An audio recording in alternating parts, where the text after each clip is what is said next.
Okay, the last question for this week, question number 5. This is the figure. So this figure shows a bob. So this bob revolves in a horizontal circle of radius r. The string has a length of 0.5 meter and makes 30 degrees with the vertical.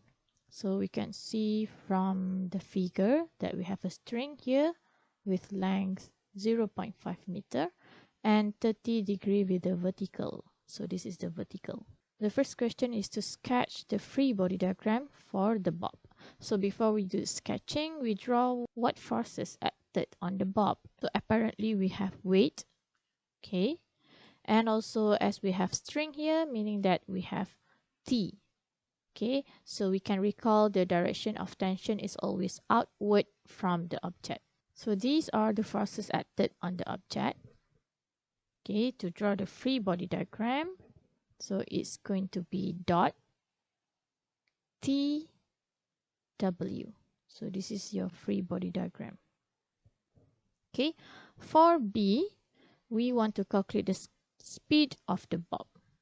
To solve B, we need to generate a few equations. So the equation that will be in x-axis, okay, x-axis acted on the bob, and also y-axis acted on the bob. Okay. What happened to the bob is it will make a circular motion, okay, when the bob is swinging. So when this bob is making a circular motion, meaning that it will have centripetal force acted to the center. Okay, and this is the angle. Okay, if let's say we resolve our T, okay, we draw it properly here. This is our T.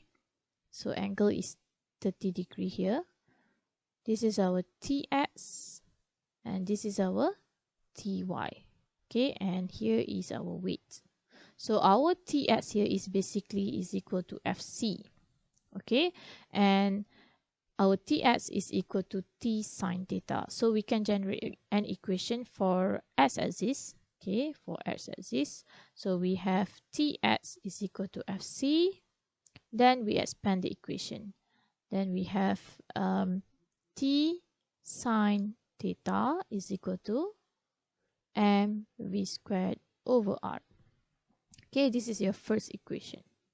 Then for y-axis, okay, we can use summation of fy is equal to 0. Okay, so we have ty is equal to w. Okay, ty is equal to t cos theta is equal to mg.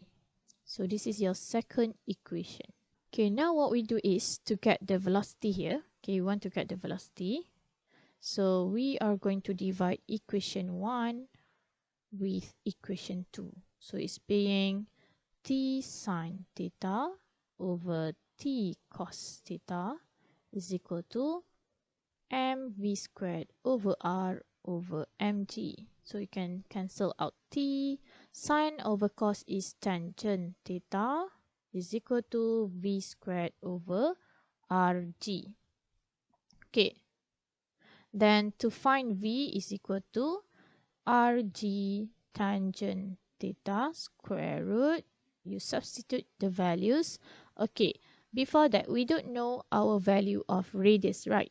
So we need to find our value of radius. So how to find radius is, so if we can see here, this is our angle, 30 degree, length 0.5. Then we can use r is equal to L sine theta. Then L is 0.5 sine 30. Your r, you'll get r is equal to 0.25 meter. Okay, then this value of r can be substituted in this equation. So r is 0.25. So at the end, you'll get your velocity as 1.19 meter per second. Okay, this is your velocity. We've solved B. Now we want to solve C. So for C, we want to find the period of the revolution. So the symbol of period is T. Okay, so to find T, we are applying the equation of omega is equal to 2 pi over T. And we know that omega is equal to V over R is equal to 2 pi over t. So our t is equal to, rearranging this equation, you'll get 2 pi, our r is 0.25, our velocity is 1.19, and finally you'll get 1.32 second for the period.